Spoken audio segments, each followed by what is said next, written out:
Hello readers, welcome back to my channel. It's Juan here. I hope you're doing great. If you're new here, I make videos about books, very often classic literature. I post book reviews a couple of times a week, so if you're into reading, please hit the like button and the notification bell so you don't miss any of my videos. And please subscribe and share my videos with other readers you know. I'm so glad that you're here today to talk about classics and how to read them, because I know a lot of people already love reading classics, and many people wish they read more classics. The problem is that classic literature can be quite difficult to read.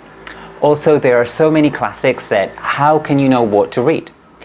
Today, I have 5 tips for you if you want to get into or read more classics. But let's start by defining what a classic is with a very basic definition. So what is a classic? A classic is a piece of literature that is judged over a period of time to be of the highest quality and outstanding of its kind. Now, that definition covers thousands of books. The oldest classics are from the ancient world, the likes of Gilgamesh, the Egyptian Book of the Dead, the Holy Bible, or Homer's Iliad and the Odyssey. And the newest classics can be from only a few decades ago, like 100 Years of Solitude by Garcia Marquez, for example. Now, I have a list of classics that I want to discuss on future videos, so please let me know what classics you would like me to make videos about in the comment section down below so I can add them to my list.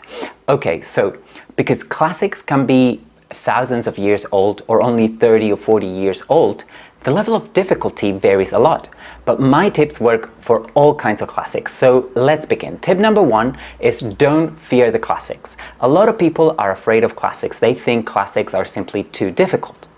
And they can be, but that's no reason to be afraid of them. Usually what makes classics difficult is the language they are written in. Sometimes classics use a kind of language that seems strange to us. Why does that happen? Well, because words sometimes change meaning over time.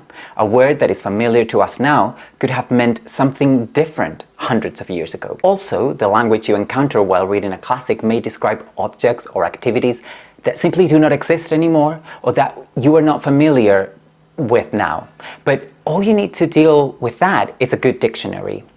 I know that interrupting your reading flow to look up words in a dictionary can be a bit of a pain and can make reading less pleasurable, but if you read on, you will become more familiar with the language, and if you don't give up, you will get a sense of what the writer is trying to do, and you will probably not need to stop as often to look up words after a while.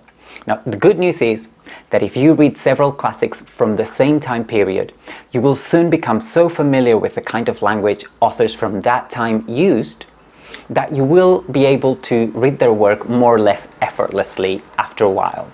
Of course, this issue of the language only applies if you're reading books written in English or in whichever your first language is. But what about translations? Very often there is more than one translation available for classics written in different languages. In that case, how can you make sure that you are choosing the right translation?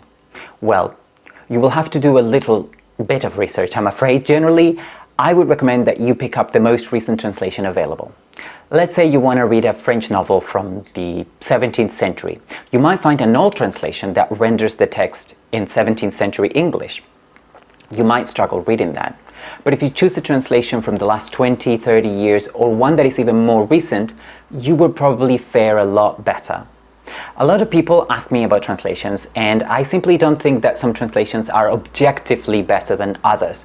As long as they are accurate, of course, and I would say most translations into English are accurate, the important thing is how you respond to the translations and whether you find them easy to read. So if you can, compare 2 or more translations before you settle for one. If you are in a physical bookstore, just grab different translations, maybe by different publishers, and read the first few lines or the first page if you can. You will know immediately which translation works better for you. And of course, you can also do that with ebooks if you get a free sample of different translations and then compare them. But whether in translation or their original language, it is a mistake to think that all classics are difficult, because just like contemporary literature, some books are more difficult than others. For example, I find some contemporary novels harder to read than Victorian novels. It often really boils down to what you are used to. But let's go to tip number 2, which is don't revere classics. Treat them as you would any other book. Classics are not necessarily more difficult than contemporary literature, and they are also not necessarily better. Classics have endured and become acclaimed with time, but many of them were met with bad reviews or poor sales when they first came out. For all we know, the latest novel by your favorite author, or a new short story collection very few people have read, might be hailed as great classics in 50 or 100 years from now. Books do not become classics overnight, and classics is not a fixed category. Books are added to different canons constantly. Every book that we now consider a classic was just a book when it first came out. Many Victorian novels were published in magazines that people read at home and then they probably just left lying around or threw out. So when you read a classic novel, make sure that you ask the text and yourself some questions. Make sure that you are following the plot and know who the characters are. If you get lost at any point, stop and go back a few pages, just as you would do with a contemporary novel. And that applies to poetry or plays as well. If you're used to reading poems and plays, approach classics in the same way you would contemporary works. Okay, my third tip is to fall in love with classics. Don't read classic books out of a sense of obligation or to check them off your list. Please read classics out of love. Reading should be a pleasurable experience. People derive pleasure from different activities, that is true, and reading hard books and being challenged might be pleasurable for some people. The important thing is that you have a good time. So ask yourself what you like to get out of reading classics. You might want to read a good story, explore a particular period, see how people used to live and think in the past, try to understand history, whatever it is, and it can be a combination of those things. I am sure you also want to have a good time.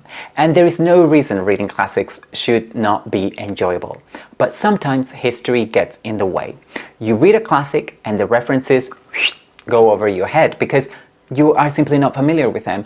And that brings me to my next tip, which is to read up on the background of the authors and their books. Before you read a classic, make sure that you know the context. Get an edition with a good introduction and read it first. Or watch my videos, because whenever I review a classic, I talk about the author and the context of the book. I usually also include a synopsis because I think that more often than not, if you are familiar with the plot before reading a classic novel, you will enjoy it more. I know that a lot of people are against spoilers, and I understand that. In fact, I give viewers warnings about spoilers in my reviews, but I personally don't believe that a classic can be spoiled. Knowing what happens in a book doesn't take away from enjoying the characterization, the language, the dialogue, the style, etc. What interests me in classics and literature as a whole is how stories are told. I understand and respect that not everyone is like me, of course, but I would like you to at least think about this if you want to get into classics more. But going back to the issue of references, I'll give you an example. So up until the 20th century, most people in the Western world were familiar with the Bible, either from reading it themselves or from hearing Bible stories. Much of Western literature is full of references to the Bible, but it is not a given now that most people in Europe or North America, for example, would be familiar with Bible stories. That's why I'm doing a series about reading the Bible as literature. It is non-religious content addressed to everyone who wants to read the Bible because it is one of the oldest collections of books in the world and because it has influenced and continues to influence the work of so many writers. Becoming familiar with the Bible stories unlocks so many other books, novels, poems, plays, and this makes it easier to enjoy and understand literature. We are reading one book of the Bible at a time, so I'm going to link to the playlist where you will find all the available videos so far in the show notes for this video, so check it out. And my fifth tip is to read classics with other people. Find a book club, do a buddy read with a friend or a bunch of friends, or you can also read along with me.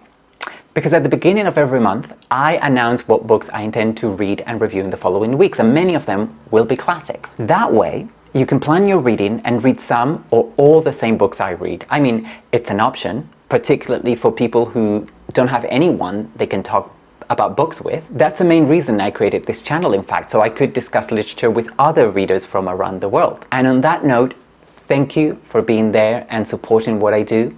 I will see you again soon on my next video. Bye.